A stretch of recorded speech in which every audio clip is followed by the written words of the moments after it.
E tenho muito orgulho de estar já desde 2008 há 13 anos nessa nova função. Se faz muito tempo, 13 anos. Como que 13 foi anos. essa transição, assim, tipo, você resolveu... Você falou que se aposentou com 30 anos, né? 30 anos. Por quê? Foi meio cedo. Assim, pros padrões de hoje em dia é meio cedo, mas talvez na sua época não fosse tão cedo. Não, era também. Era? Podia ter jogado mais uns 6 anos tranquilo. Mas aí, por quê?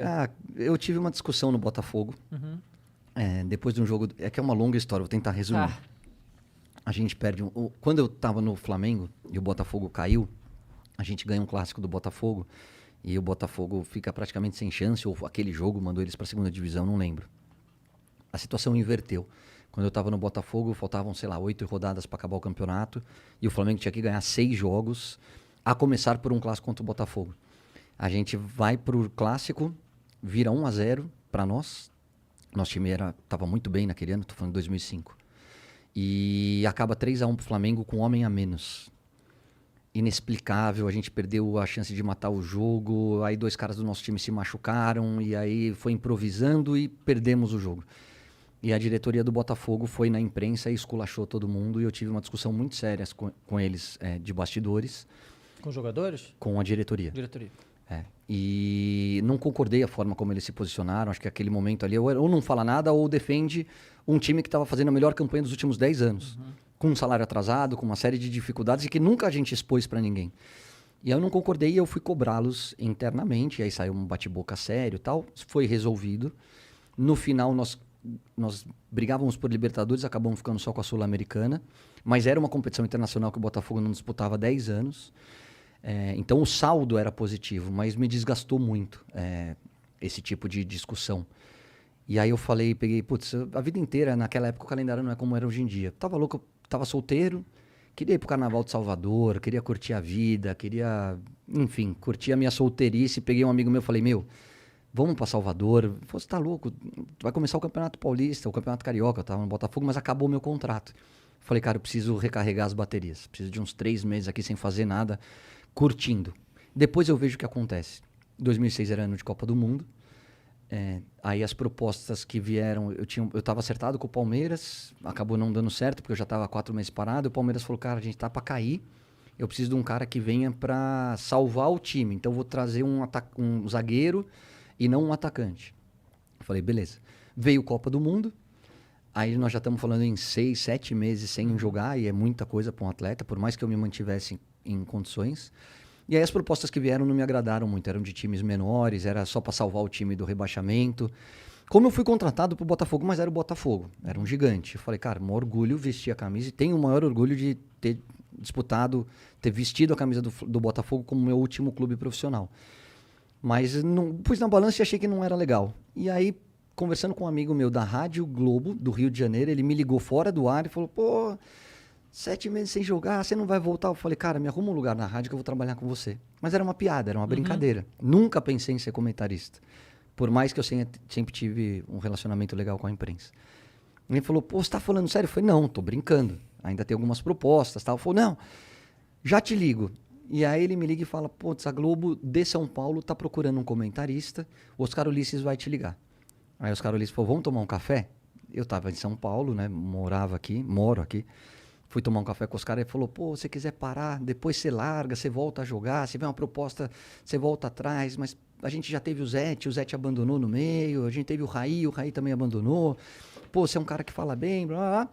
Vamos. Aí eu falei, Oscar, me dá uma semana, porque eu sou um cara que cumpre o contrato. Eu sempre cumpri meus contratos. Se por algum motivo eu saí antes da hora, foi porque a Inter de Milão pagou a multa e o São Paulo aceitou me liberar, ou situações desse tipo. Eu nunca quebrei contrato. Sempre fui um cara muito correto, muito profissional.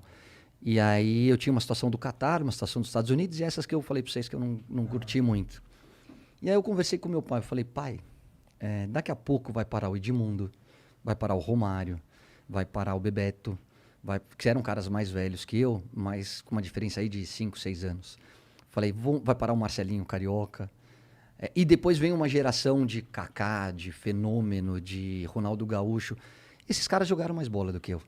Rogério Ceni, Marcos. Eu falei, se eu sou a Globo, eu não vou contratar o Caio Ribeiro, eu vou contratar esses caras. Por quê? Porque esses caras são muito grandes. Será que não é hora de sair na frente? Será que não é hora de pensar num outro tipo de carreira ligada ao esporte, mas ter um planejamento assim, quando esses caras pararem, eu já ter um espaço consolidado dentro da imprensa. E é uma decisão difícil, né, cara? Porque a vida inteira jogando bola, aí meu pai falou, você tá disposto? Você acha que já deu? Você tem 30 anos. Eu não tinha nenhum... Hoje eu tenho 3 joelhos operados, enfim, sou um remendo de gente. Mas na época não tinha nada. Eu falei, pai, eu acho que sim. As propostas já não são tão legais. Os Estados Unidos era para pensar numa outra língua e me formar como... fazer uma faculdade lá através do futebol que me abriria essa porta. Eu falei, pai, eu acho que é hora. Eu acho que vamos traçar um planejamento de carreira aqui, de em 5 anos estar na Globo, que é mais ou menos o tempo que eu acho que esses caras vão parar. Eles já estavam próximo de 40 anos, eu tinha 30, mas eu acho que é o tempo que eu tenho para mostrar alguma coisa. E aí eu comecei na Rádio Globo, mesmo conciliando com a faculdade que eu falei de gestão do esporte. Simultaneamente o Arena, que era um programa do Sport TV, me chamou para fazer. Aí o Bem Amigos me chamou para fazer. Então eu era contratado da rádio, só podia fazer jogo pela rádio e programas de auditório, aí eu podia fazer pelo Sport TV. E aí teve o problema do Casa, a questão das drogas, que ele, eu falo porque ele já tornou público, todo mundo sabe a história dele. Apareceu a brecha, ele ia tirar 1 ano para se tratar, e aí a Globo me convidou para ser comentarista. Então, assim, eu antecipei o meu planejamento em 4 anos e tô há 13 nessa nova função. Legal. Bem colocado pra cacete, né, cara? Que tu é querido pra caralho aí pela galera. Obrigado. Não tô nem falando pra puxar teu saco, não. É legal mesmo. Não, é gostoso. Eu tenho um retorno bacana do público. 13 anos, caralho. Então, pô, esse foi sem querer mesmo. Sem querer mesmo. Sem querer, uma piadinha que eu fiz com um amigo meu. Falei, me arruma um lugar aí que eu vou trabalhar com você.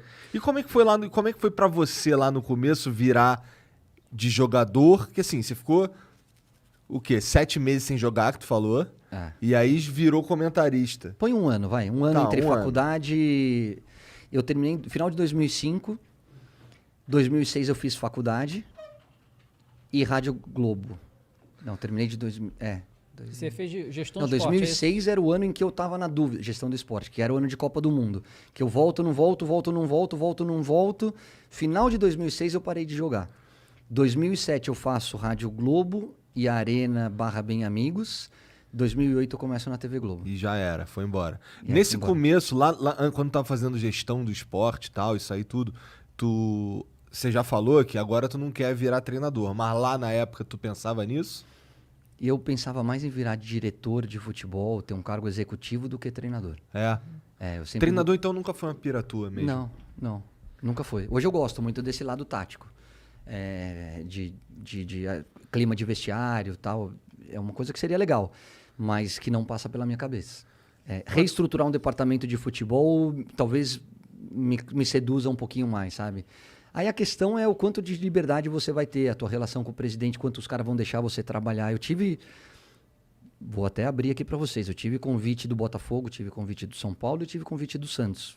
Os 3 falaram, larga a Globo, a gente banca o teu salário e começa com a gente. Eu falei, acho que ainda não é a hora. Pra ser dirigente, no caso. Pra ser dirigente, em momentos diferentes, tá? É que eu sinto que tu tá novo ainda, acho que ainda pode vir uma coisa dessa no futuro, cara. Eu sempre tô aberto a novas oportunidades.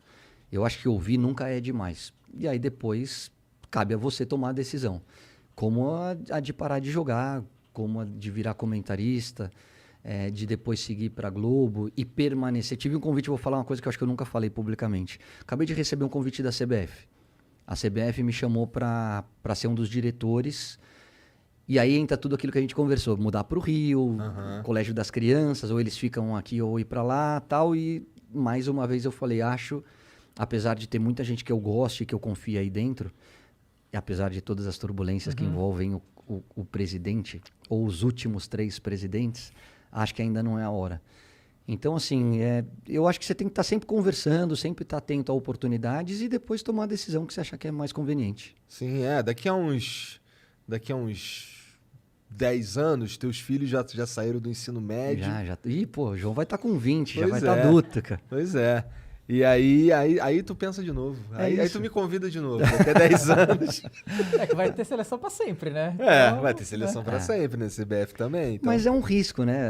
Da mesma maneira que as oportunidades surgem, elas podem não voltar. Claro. Então, assim, eu sempre... que nem uma decisão que foi uma das mais difíceis. Eu vou para a Inter de Milão, né? Saio do São Paulo, que foi o clube que me revelou, que me deu toda a base para ser jogador profissional, e chego na Inter de Milão com tudo muito claro. A Inter fala, você vai ter 6 meses em que você é o quarto estrangeiro e só podem jogar 3. Então você vai ganhar massa, você vai aprender o italiano e a cultura do futebol italiano. Na próxima temporada a gente vai te utilizar. Eu falei, tá tudo certo, então me libera para a seleção, porque é ano de Olimpíada. E eles falaram, beleza, a gente te libera, porque você não vai poder jogar aqui, e para a próxima temporada você já vai estar tão acostumado ao jeito de jogar, à cultura do italiano, à língua, que a gente acredita muito no teu potencial. Tinha sido eleito o melhor jogador do mundo sub-20. Você estava com 20. 20, tá. Saí com 20, saí cedo. Aí eu falei, tá tudo certo. Vem a Copa Ouro, eles me liberam, a gente vai para a Copa Ouro, que é todo o trajeto olímpico. Vai o pré-olímpico, eles me liberam, eu faço todo o pré-olímpico, a gente é campeão na Argentina, em cima da Argentina, Brasil e Argentina classificados para a Copa. E aí vem os últimos 3 amistosos, não eram datas FIFA, a Inter não tinha a obrigação de me liberar, mas eu não jogava lá. E aí eu pedi para ser liberado, e eles não me liberaram no primeiro. Eu fui convocado no segundo, eles não me liberaram para o segundo. No terceiro e último amistoso, o Zagallo e o Américo Faria me ligaram e falaram, Caio, você não está jogando aí nem aqui, tem concorrência. Para melhorar a minha situação, era o primeiro ano de 3 jogadores acima de 23 anos de idade. Desceu só Bebeto, Rivaldo e Aldair. 2 da minha posição, Bebeto e Rivaldo. E o Ronaldo Fenômeno, que eu não preciso dizer o que é o Ronaldo Fenômeno, estava se recuperando de uma lesão, também jogaria. Então, o time titular, o ataque era eu e o Sávio. O Sávio me ligou e falou, e aí? Eu falei, Sávio, tá tudo certo. Rivaldo de 10, Bebeto e Ronaldo Fenômeno no ataque, a gente vai pro banco, a oportunidade vai aparecer. A gente agarra e aí é com o treinador, mudar o esquema, botar 3 atacantes, a gente tem que estar lá. E era essa a nossa cabeça. No último jogo, eles me ligam e falam, Caio, não dá pra te convocar e te cortar de novo. Eu falei, tá tudo certo. Vou resumir. Eu converso com o presidente e falo pra ele, cara, nós tínhamos um acordo. Presidente da Inter. Da Inter, Máximo Moratti. Eu falei, a gente tinha um acordo. Eu não jogava aqui, mas ia pra seleção. Vocês cumpriram até agora. É o último amistoso. Pelo amor de Deus, o Brasil não é a Costa Rica, que tem 11 caras. O Brasil tem, por posição, 10 caras tão bons ou melhores do que eu. Eu preciso ir pra esse amistoso. Aí eu falei, não, fica tranquilo, eu vou falar com o Roy Hodgson, treinador da Inglaterra na Copa do Mundo 2014. E na época, estou falando de 2006, a Olimpíada de Atlanta, nos Estados Unidos. Aquela fatídica que a gente perde na morte súbita para a Nigéria e fica com o bronze. Não disputa o ouro. Era o técnico da Inter. E aí ele fala, o Paul Ince, era o Paul Ince, um estrangeiro, capitão da seleção inglesa. Roberto Carlos, brasileiro, craque, um dos meus grandes amigos. E Zanetti, que é só o maior jogador da história da Inter, o cara que mais vestiu a camisa e que é o atual presidente.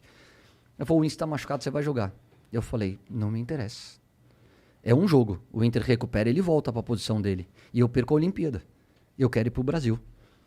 Não, mas eu vou usar o do meu direito. Eu falei assim, eu tô te pedindo para você me liberar, eu quero ir pro Brasil. Ele não me libera, o jogo é contra a Fiorentina, eu ligo pro Zagallo e eles falam, Caio, o Brasil... Naquela época o campeonato italiano era o melhor campeonato. É a Premier League de hoje em dia. Era o campeonato que passava todo dia na Band, com o Silvio Luiz narrando. Um beijo pro Silvio. E aí ele falou, tá tudo certo, vai lá e arrebenta. Você tem a nossa confiança, aí vai lá e faz um grande jogo que tá tudo certo. A gente explica que você não foi convocado, porque vai surgir essa pergunta, porque eu tava numa fase muito boa. Eu já não tinha jogado os 2 amistosos que o Brasil goleou. E ele falou, e aí é com você. Ele me deixa no banco e me coloca faltando 20 minutos, cara. Puta merda. Nossa, a primeira bola amarelo, era pra ser vermelho, tava completamente ensandecido. E esse é o motivo de eu sair da Inter. Na hora que acaba, eu perco as Olimpíadas. Não realizo o sonho de disputar a Olimpíada pelo meu país. Perco a vaga, porque não participo de nenhum dos 3 amistosos. E tá certo, o Zagallo devia ter sido solidário, falta de consideração. Não, tinha cara muito bom. E eu era um deles, e na hora que eu perdi a oportunidade de jogar, eu tava 6 meses sem jogar, porque a Inter não me punha pra jogar, e tá tudo certo. Mas aí eu cheguei pro Moratti e falei, na Inter, com esse cara eu não jogo mais. E aí eu vou pro Napoli, e esse é o motivo da minha paixão pro Napoli. Eu saio da maior frustração da minha carreira. Você nunca jogou Copa do Mundo. Talvez eu não tivesse condições de jogar uma Copa do Mundo. Na minha posição era Romário, Bebeto, Miller, Edilson, Viola, aí depois vem uma geração de Ronaldo Fenômeno, Kaká, Ronaldo Gaúcho, Adriano. Cara, esses caras jogaram demais, mas demais. Eu acho que jogaram mais bola do que eu. Não é uma frustração não ter disputado uma Copa do Mundo profissional, mas é uma frustração ter conquistado em campo o meu lugar de disputar a Olimpíada e não ter jogado porque a Inter não me liberou. Caralho. Isso daí ficou dolorido, hein, cara? Ficou dolorido. É a maior frustração da minha carreira. Essa doeu. Doeu de verdade.